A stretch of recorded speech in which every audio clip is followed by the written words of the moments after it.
خواتین کو ظاہر ہے کسی بھی فیلڈ میں اس طرح کا اگر ہراس کیا جاتا ہے یا تشدد کا نشانہ بنایا جاتا ہے تو being a female, being a women, آپ لوگوں کا کیا ٹیک ہوگا اس پہ؟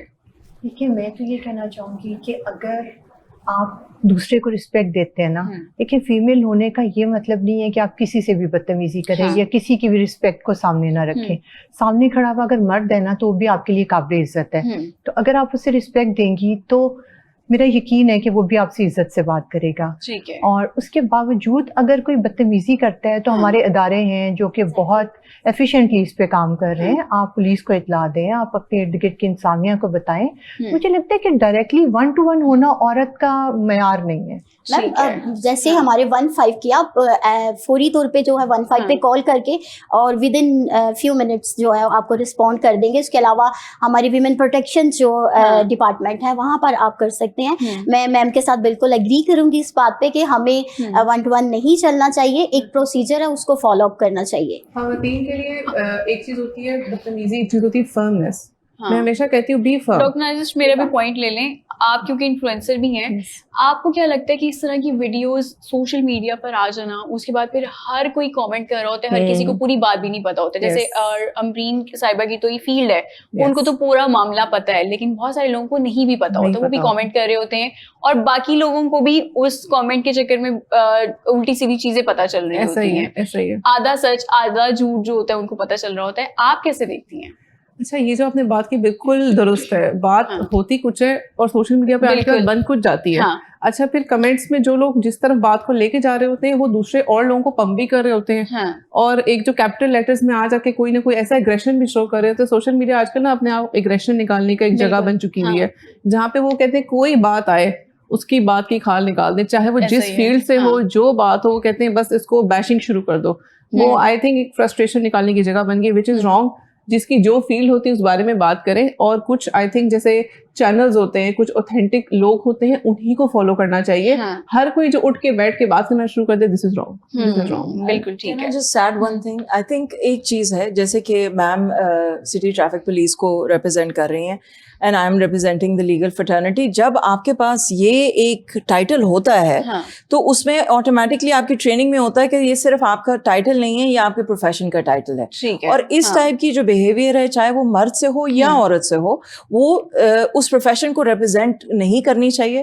سو آئی تھنک کہ دونوں جینڈرز نے جیسے ایکٹ کیا وہ بہت غلط تھا.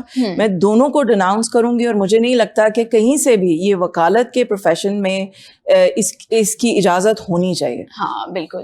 میں آپ سب کے سامنے ایک سوال رکھوں گی. ظاہر خواتین ہیں اور ہم بات کرتے ہیں کہ پاکستان میں میل اورینٹڈ سوسائٹی ہے، تو آپ لوگوں کو کبھی جینڈر بائزنس کا یا جینڈر ڈسکریمنیشن کا سامنا کرنا پڑا اپنی فیلڈ میں؟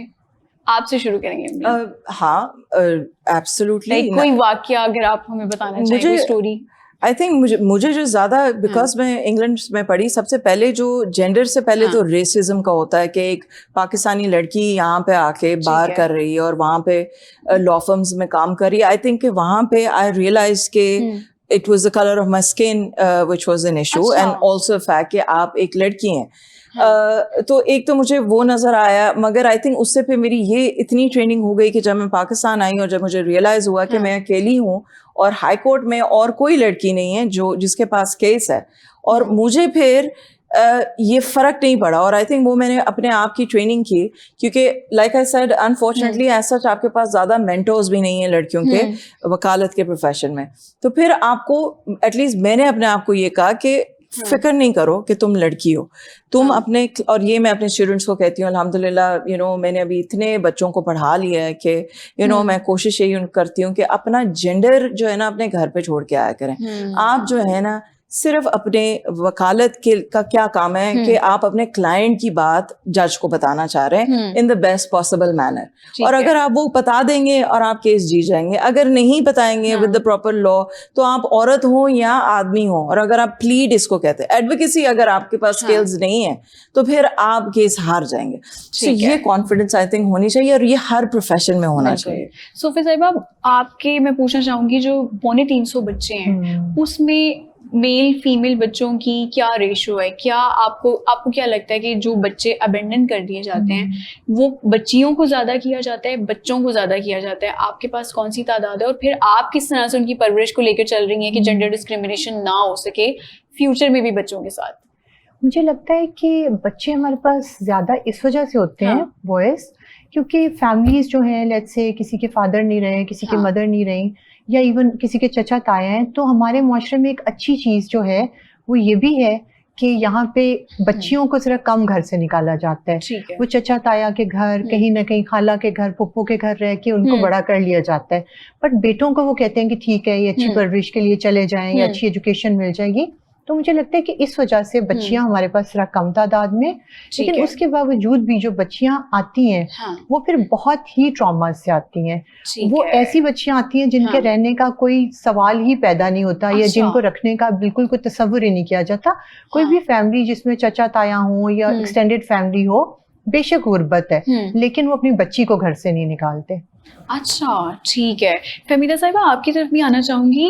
اکثر یہ کہا جاتا ہے کہ جو سٹی ٹریفک پولیس کا جو ایک ڈپارٹمنٹ ہے یہ مردوں کا ڈپارٹمنٹ ہے, عورتوں کا اس میں کیا کام ہے؟ سڑکوں پہ جا کے کھڑے ہونا یہ بڑا معیوب سمجھا جاتا تھا اگر ہم اپنے 5-10 سال پہلے کی چلے بات کر لیں. آج کل بھی ویسے ہے معاشرے میں یہ چیز. آپ کو کبھی جینڈر ڈسکریمنیشن کا سامنا کرنا پڑا اپنے ہی ڈپارٹمنٹ کے اندر یا باہر جب آپ عوام سے کمیونیکیٹ کر رہی ہوتی ہیں؟ جی بالکل, آپ بالکل صحیح کہہ رہی ہیں کہ یہ جو جینڈر ڈسکرمنیشن ہے یہ ہر جگہ پر ہے. لیکن ہمارے ڈپارٹمنٹ کو اگر آپ دیکھتے ہیں تو ہمیں ایک چیز واضح طور پہ بتا دی جاتی ہے ڈیورنگ ٹریننگ ہی کہ آپ میل اور فیمیل نہیں ہیں, آپ پولیس آفیسر ہیں. ٹھیک ہے. تو اس لحاظ سے جب ہم سٹارٹنگ میں, جیسے میں نے ہم 2006 میں جب آئے تو ہماری روڈ ڈیوٹی بھی لگی, کیونکہ ہم ٹریفک پولیس ہے تو ٹریفک آبویسلی روڈز پہ ہوتی ہے. تو تب ہمیں پبلک کی طرف سے بہت زیادہ اس قسم کی جو تنقید کا نشانہ بنایا گیا. ہم جب روڈ پہ کھڑے ڈیوٹی کرتے تھے تو ہمارے پاس کھڑے ہو کے لڑکے کہہ جاتے تھے کہ او مائی گاڈ آپ کے ساتھ کتنی زیادتی ہے, آپ روڈ پہ کھڑے ہونے کے لیے تو نہیں ہے. اور پھر اس طرح کے انہوں نے نمبرز پھینک کے جانے کہ ہمیں کانٹیکٹ کرے, اور پھر یہ کہنا یہ زیادتی ہے کہ لڑکے آفس میں بیٹھے ہیں اور آپ باہر. مطلب اس طرح کے ایٹماسفیئر سے ہم گزر چکے ہیں. لیکن جب تک آپ کوئی چیز سیکھیں گے نہیں, آپ کے پاس اسکل نہیں آئے گی, آپ کسی بھی کمپٹیشن میں نہیں آ سکتے. تو اس لحاظ سے اب ٹریفک پولیس میں میلز تو اپنا کام سارے انجام دے رہے ہیں, فیمیلز بھی ہر کیٹیگری میں آ رہی ہیں, ہر سیکشن میں موجود ہے. وہ ڈرائیونگ بھی سکھا رہی ہیں, نہ صرف ڈرائیونگ سکھا رہی ہیں بلکہ مکینکس, گاڑی کے مکینکس, ہم ٹائر چینج کرنا بتاتے ہیں, گاڑی میں کیا فالٹ ہے آپ خود ٹھیک کریں. اس کے علاوہ ہم لوگوں نے ہماری, آپ دیکھیں گے روڈ سیفٹی کیمپس ہمارے لگے ہیں جہاں پر ہماری فیمیل آفیسرز نہ صرف لوگوں کو بریف کرتی ہیں بلکہ ایٹ دا اسپاٹ تمام جو بائک رائڈر ہیں ان کو لائسنس ایشو کرتی ہیں. تو لائسنسنگ میں بھی آ گئی فیمیل. جیسے میں آپ کے سامنے example as a incharge education چل رہی ہوں, میں اینٹی بیگر اسکواڈ انچارج چل رہی ہوں. فیلڈ میں ہماری سرکل آفیسر ہے فیمیل, وہ چل رہی ہیں, وہ as a circle officer D S P چل رہی ہیں. ٹھیک ہے, وہ ڈی ایس پی کے لیول پہ آ گئے. صاحبہ اس ٹائم مجھے بہت خوشی ہو رہی ہے, ہمارے پاس جو اس ٹائم خواتین بیٹھی ہیں اپنی اپنی فیلڈ میں کامیاب ہیں اور یونیفارم میں بھی ہیں, اور وہ بتا رہی ہیں کہ کس طرح سے ہم ہماری اچیومنٹس ہیں